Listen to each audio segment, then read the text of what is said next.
Good evening. Hello to everyone. Today we are having a bunch of different stuff, basically, but this stuff is pretty easy, so I hope you will feel great after this video. Starting with something that is called to versus for. So we need to know when we can use to and when we can use for. We use both of them when we want to describe or to explain the purpose of an action. Причину or мету певної дії. So, to plus infinitive, it's important. You have to understand that when we use to, then the next word is infinitive. The next word is always without any changes. And when we use for, we use either a noun or a verb plus gerund. So it's a big difference between them in terms of the formulas. Okay, to plus infinitive says why we do something. Why we do something. She stopped by the pharmacy to buy some medicine. So why did she stop? She stopped to buy some medicine. So we use to plus infinitive to show the purpose of something. We showed why she stopped. I woke up early to catch the train. Why did you wake up early? You woke up early to catch the train. Now we use for plus noun to show the reason or purpose in a shorter way, and usually after this we use a noun. We just want to shorten it. It also shows the reason, right? It also shows the purpose, but it does it in a short way. Let's meet at a cafe for lunch. Why or what for? For lunch. They went to the park for a walk. Why did they go to the park? They went there for a walk. So let's compare. I opened the window to let in some fresh air, and I opened the window for fresh air. Right? It's much shorter here. Now, you have to remember that we don't use for plus ing to explain why we do something. We can use it with a noun to explain kind of why or what was the reason. So the reason for us to meet in a cafe was lunch. A reason for us to go to the park was a walk. So the nouns can show the purpose, basically, but we cannot use for plus ing to explain why we do something. I study English for improving my skills. That's wrong. That's correct. We cannot say that. It's better than to use to plus infinitive. To use to plus infinitive to show why we do something. I study English to improve my skills. Now that's 100% correct.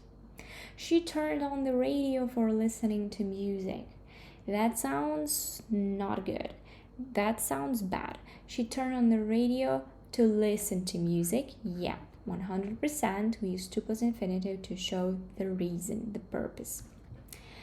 But we can use for plus ing not to show why we do something, but to explain the function or purpose of an object. So if we have an object, if we have something, and we need to explain a person what this object is for, or what this object was made for, then we can use for plus ing. For instance, we have an object here. We have the brush. So this brush is used for painting walls. So there is no why, right? We cannot ask like, oh, why is it used? It's rather the purpose or the function of an object itself. So this brush is used for painting walls. A tablet is great for reading books. So this reading books is a purpose or a function of a tablet. This for painting walls is a function or the purpose of brush. So that way when we explain again the purpose of an object, it's very important that it has to be an object and it has to be its purpose, not something that is related to our own experience, but it's like really cold really general, what it was made for, like the actual purpose of the object. It has nothing to do with our own plans or whatever. And every time you want to use for plus ing to show the function or purpose, you can use to plus infinitive as well. So basically you can use to plus infinitive for both showing the reason and the purpose of your own activities, and showing the purpose or a function of an object. You can use to plus infinitive. This tool is used to cut glass. And now here you can also say this tool is used for cutting glass, right? Because it's the purpose of this object. It was made to cut glass, or it was made for cutting glass. But now here we use this example. She turned on the radio for listening to music.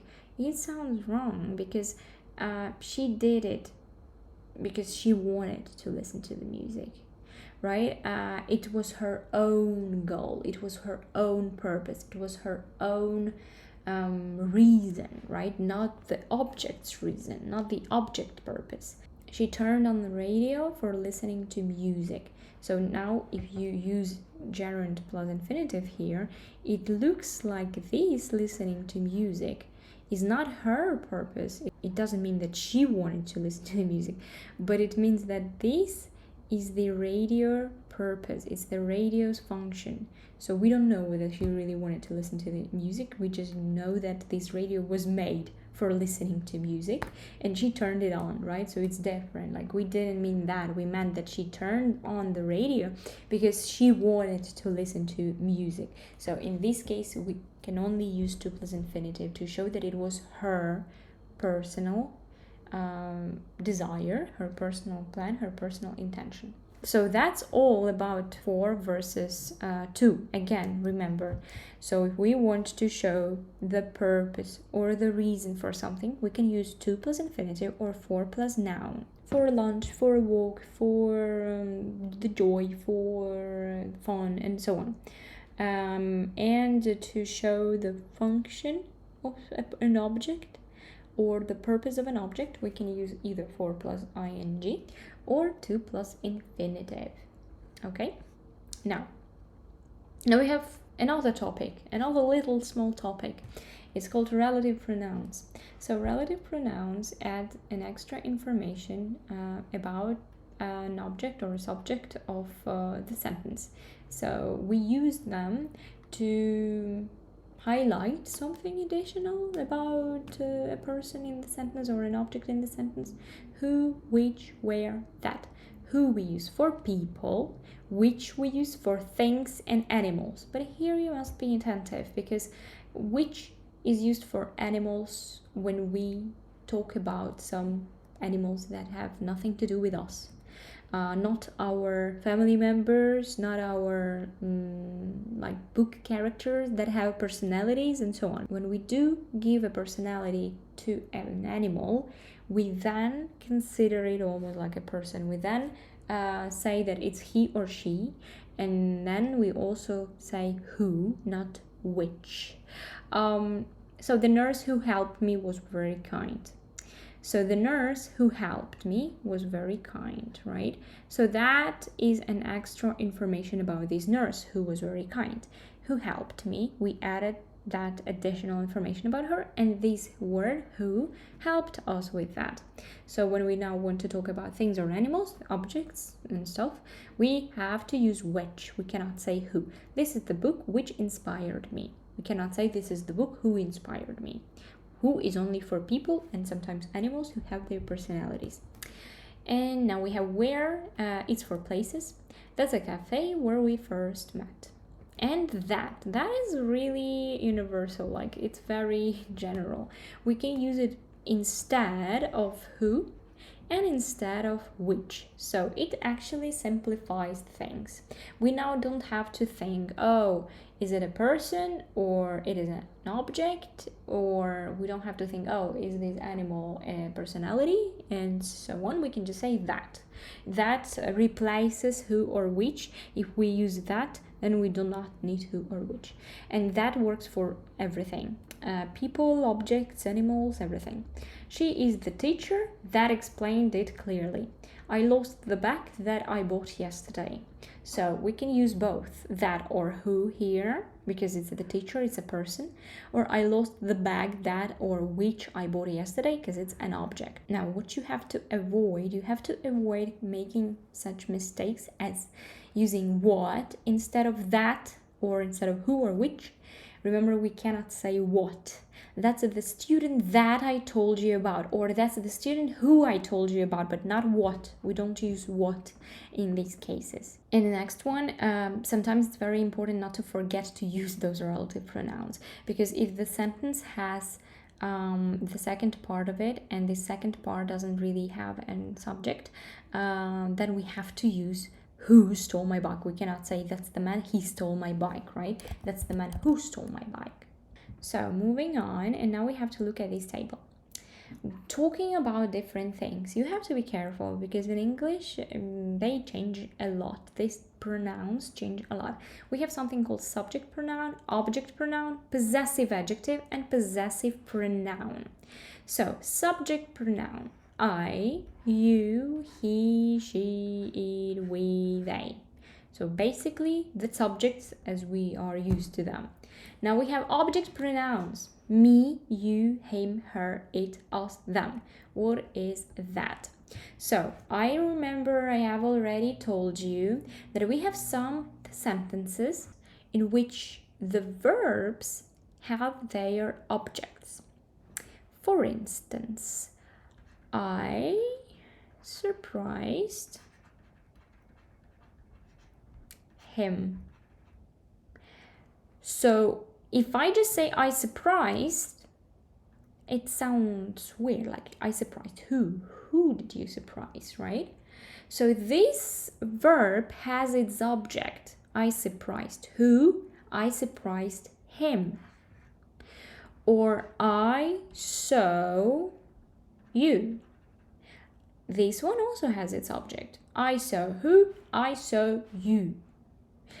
So this column helps us when we have such words, the words that have their objects. And then we use an object pronoun. So it's not correct to say I surprised he, because then we use subject pronoun. Subjects usually, or subject pronouns usually, do something by their own. So they usually do the action that is described by a verb. So for instance, they usually surprise people. So we can say he surprised me, because now he we used from this column, right, from the first one, because that's a subject pronoun. He did that, he was the subject here. But now in this sentence he wasn't the subject, he was an object. That's why we used the second column, the second one, because it wasn't him who surprised somebody, it was me. I surprised him. That's why I said that I surprised him. And here he surprised me. Now I used me from the first column because I didn't surprise anyone. Somebody surprised me. I was an object of the verb surprised. Okay, I hope that helps. Now we have something that's called possessive adjective, and we have something called possessive pronoun. So possessive adjectives, I want to remind you that an adjective is pragmatic, noun is an imantic, right? So possessive adjective means that it is possessive, means володіння. So it's kind of like pragmatic володіння. So it means that you have something, that you own something. For instance, this is my book. So my is like moja. It's an adjective that shows that you own this book, that this book belongs to you. So for these cases we use the words from this column, possessive adjectives. It is my book, that's your place, it's his dog, that's her cat, that's its sunshine, that's our house, that's their fault, and so on. We use it to show that something belongs to someone. But now we have this column that kind of looks very similar, but is a little bit different still. And when do we use this one then? So this fourth column we use when we don't want to use an adjective, but we want to use kind of like a noun, that we need a noun. So, for instance, I have two sentences. That's my book. And then the answer is, oh, where is mine then? So, as you can see, here we used both the third column and the fourth column. This is the third one and this is the fourth one. What is the difference? Here we have a noun, book. That's our noun. So we just need to add an adjective, my book. Whose book? My book, right? But in the next sentence, it's not that easy. We don't have a noun here. Mine what? Mine what? You don't have it. So in this case, our word, our possessive pronoun is kind of like a noun itself. Where is mine? Where is my book? Or where is mine? So that's very now important that you have to remember. You use my, your, his, her, its, our, and their when you have a noun after it. My book, my cat, your glasses, his hat, and so on. And now fourth column we use when there is no nouns after it. We don't have them at all. It shouldn't. We can have them before. For instance, this book is mine. It's absolutely fine. We already have book, but it's in the beginning. The most important thing is that there is nothing in the end. There is nothing after this word. So if we don't have a noun in the end after the possessive pronoun, then we have to use possessive pronoun. So it's actually pretty easy, right? The only exception is my, because it turns to the word mine, but all the other ones you just add as to the end. Your, yours, his, her, hers, its, our, ours, their, theirs. Okay? Again, I hope it's also clear. So, pronouns, subject and object pronouns. Maria is at the bus stop. She is waiting. Can you help Maria? Can you help her? So now, this sentence shows that she is the subject because she is doing something. She is doing the verb. She is waiting. But here she is not doing anything. She is an object now because you help her. You do help her. So now she is an object. That's why we said not can you help she, we said can you help her. This is Alex. Do you know him? Again, he doesn't know anyone, right? We're not talking about that. That's why, again, we used him as the object pronoun because he's an object. Possessive pronouns. So, the possessive pronouns replace possessive adjectives plus nouns. Is this your jacket? No, it's mine. So, as I said, we use my, your, his, her, and so on. We use possessive adjectives with nouns. And then if we have possessive pronouns, then we do not have to have either adjectives and nouns because we just have our possessive pronoun. It's mine. It already combines a noun and an adjective. This umbrella isn't ours, it's theirs because we do not have a noun after the word. Never use a noun after a possessive pronoun, as I have just said. That book is mine, book is absolutely wrong. We cannot say that. That book is mine, it's absolutely good. Now, another thing that we have to pay attention to is the difference between these two words, whose and whose, because it actually sounds the same, but as you can see, it's written differently because this one has an apostrophe. So, whose means she. Whose bike is this? So, whom does it belong to? Whose keys are on the table? Now, whose means who is or who has. It's just the short form of these words, who is and who has. Who's at the door? So, who is at the door? Who's got my notebook? Who has got my notebook? Don't mix these two up. Now, something interesting. We have different words. These, that, and those. I know it sounds a bit complicated because it sounds very similar, and in order for you not to mix this up, in order for you to remember what is what, I made these pictures. So, how to remember that difference? You have to separate them. Basically, you have to separate and remember two differences. You have the word these. This one is in this one. It actually sounds really similar. This and these, right? So remember, this is only about something that is near you, that is close to you. So you are sitting here and these are close to you. So these, no matter how we actually write it down, no matter how we spell it, these means close. Close. Something is close to you. Now, everything else, that and those, is about something that is far away from us. It's far from us, somewhere there. Again, these, close. That, those, are far, far away. And now, what is then the difference between these and these, right? This means one, that something is in its singular form. And these means many, two or more, that it is something that is in its plural form. These.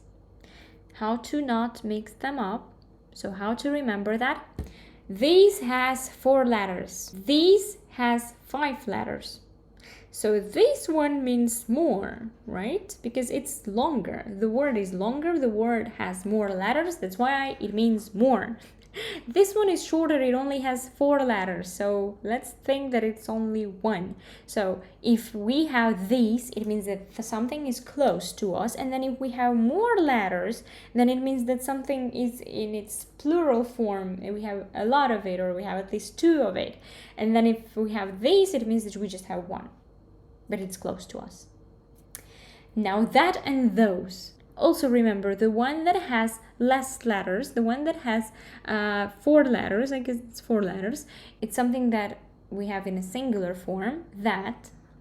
And then those, it's something that we have in its plural form, those. So, again, this is always close to us. And then if we have less letters, it means that it's 1. If we have more letters, it means that it's 2 or more. And then that and those is far away from us. If we have less letters, it means that it's 1, like 1, that refrigerator, because it's far away from me, like it's kind of far away from me. And then those has more letters, so it's about the bigger amount of something, like those light bulbs, those light bulbs there. Okay? So let's look at these examples. This chair is broken. This chair, one chair, right? And it means that it's close to me, like I'm sitting, like this chair is broken. It's next to me. That woman is my aunt. So woman, one woman. And if I say that, it means that she's somewhere far away. Like I'm that woman is my aunt. She's not close to me, like in her location, I mean. These flowers are beautiful. It means that they are close to me because it's this. Everything that is this is close to us. These flowers are beautiful. So we have many flowers and they are beautiful. They are close to us. Those houses are very old. So those houses, right? Because we have many of them and they are far away. And we can also use them as pronouns along. This is amazing. I don't like that. Look at these. Do you remember those? So it's not that necessary to use nouns after them. We can just kind of replace the noun by these words themselves. I don't like that. Look at these. Do you remember those? And this is amazing. Okay, that's it. That's the whole point. I hope you feel all right after this lesson. And if not, if something is too hard or too difficult, please let me know. And I wish you to have the great rest of the day. Bye bye.